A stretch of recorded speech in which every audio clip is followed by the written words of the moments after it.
Hello class, Kevin Watts here, coming to you from my laundry room today. I'm going to talk to you about doing some maintenance on your washer.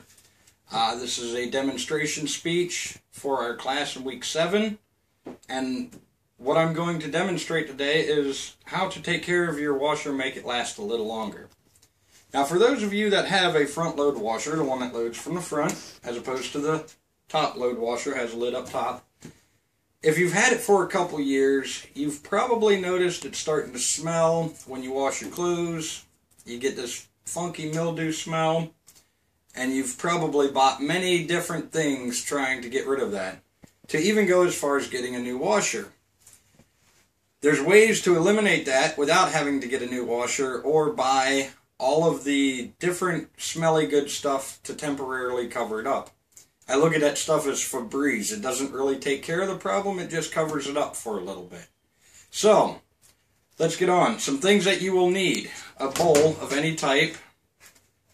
If it's a kitchen bowl, just make sure you clean it afterwards. Some type of towel. And a screwdriver. Now, a few things about the screwdriver. This one here is a Craftsman. Has different tips in it. When you open it up, the little red dial in there, you can turn it, you can get a crosshead or a Phillips tip. Open it back up. You can spin it on around. Get you a flathead. There's like 8 different tips in here. This is a very handy tool around the house. Or what you could do is pull the tip out and you have a 1/4 inch drive in the front. This is one I recommend. It's a Craftsman from Sears. Kmart sells them if you have a Kmart nearby. The other one is a Cobalt screwdriver sold at Lowe's. I love Cobalt, buy all my tools there. This one has multiple tips. You have a fine point crosshead, a fine tip flat, a 1/4 inch socket. On the other side you have a bigger flathead and a bigger crosshead and a 5/16. So it's a multiple tool. This one will do most jobs. I suggest getting one around the house. You just flip ends, you got the tools you need. So moving on to the washer. First thing you want to do is look at your rubber ring on the inside that seals around your glass door. A lot of times down in here, and you can see in ours, there's mold that grows down in there.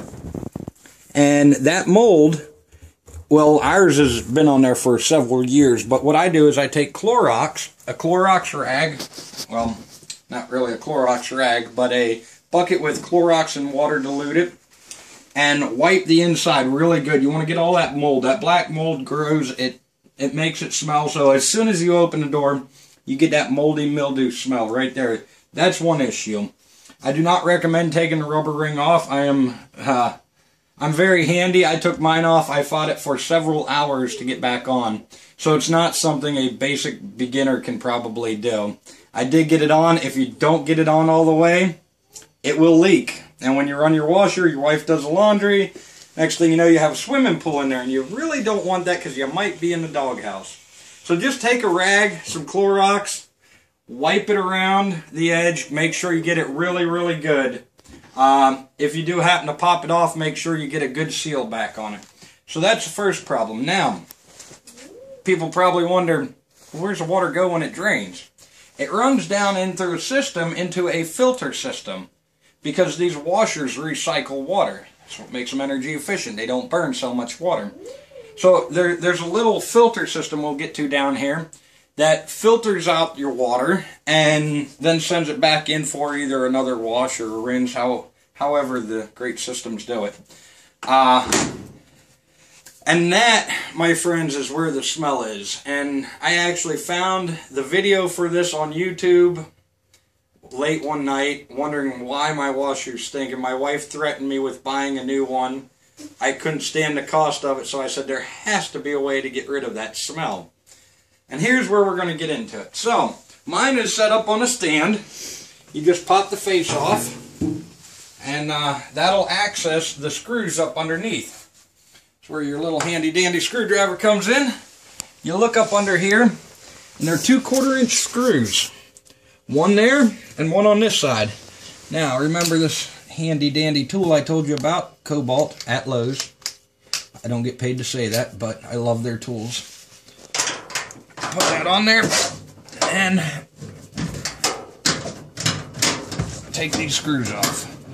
You're going to work upside down, get a head rush, get a little lightheaded. It's okay. So, you pop that off.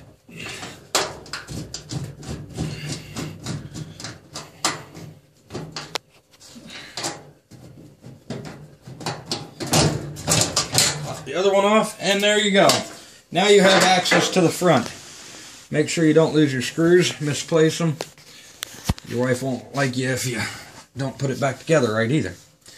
So, this access gives you access to the filter system. And this, my friends, when I opened mine for the first time in several years since we've owned this, I was quite shocked what came out of there. Get your bowl and your towel. And what you want to do, I get comfortable first. I can't maneuver around like I used to. I put my bowl up underneath, take this, and that just screws off of there. Just that easy. Okay. That easy. It's really easy. As you see, water starts coming out. And you pull that out. And in there, now, mine's fairly clean. I just did this about, 2 months ago. But when I pulled that out, that little cartridge in there, I actually made some money. I made $1.36 when I cleaned that out. And all the lint, and I about gagged when I pulled it out. It's horrible. This is where your water gets filtered and then recycled back in. Now this cap just pops off of there if you want to get a new one of those. Mine still has a slight smell to it. Run some Clorox in it, a Clorox rinse, a normal wash. Not a quick wash or anything, just a normal wash with Clorox. And that'll kill all the bacteria down in there. Once you get that all cleaned out, maybe make a little bit of money like I did, you'll slide that back in. It only goes in one way. You can't put that screen catcher, the catcher in there backwards. So it only goes in one way. Then what you want to do is tighten that back up. Get your towel. Try not to make a mess with the water that came out. Dry everything off. And then tighten that back as tight as you can. Again, this is something, there's a little knob right here. There's a little knob right here. My video person, there's a little knob right here that needs to connect to this little plastic piece. That's when you know you've got it on all the way. If you don't get it on all the way, it may not seal, and you may have that horrible thing known as a leak. So there we go. Our two plastic pieces are connecting, and that's it. Now all you have to do is put your faceplate back on, put your screws back in, and it's just a reverse process. Again, working upside down and backwards.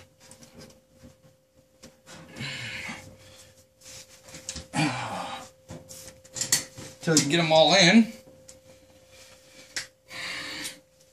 Sometimes I like to get the power tools out, just to make things go faster. And I got arthritis, so it makes it hurt a little bit twisting like this, but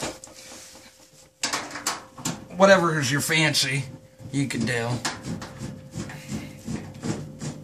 Alright, once you got those tight, you want to pop your little, if you have the stand, these just pop on with the little clips.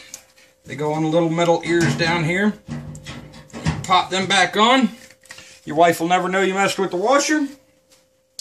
And run a Clorox wash through this, and that should take care of your smell. If it doesn't eliminate it 100%, it will definitely make it a lot better. We've noticed a big change. We were buying the little fresheners that we put in there, and after I cleaned that out, run a Clorox wash through it, and then we bought one of the little Whirlpool, or not the Whirlpool, Tide. The Tide washer machine cleaners. We run that through it. We noticed a difference in the smell of the clothes. So I hope this helps you out. Hopefully you can extend the life of your washer a little bit, not have to dredge buying a new one. I know we are going to be buying one here shortly. This one's about on its last legs. I can't save it completely. So, hope you enjoyed the video. Thank you for watching, and have a good day.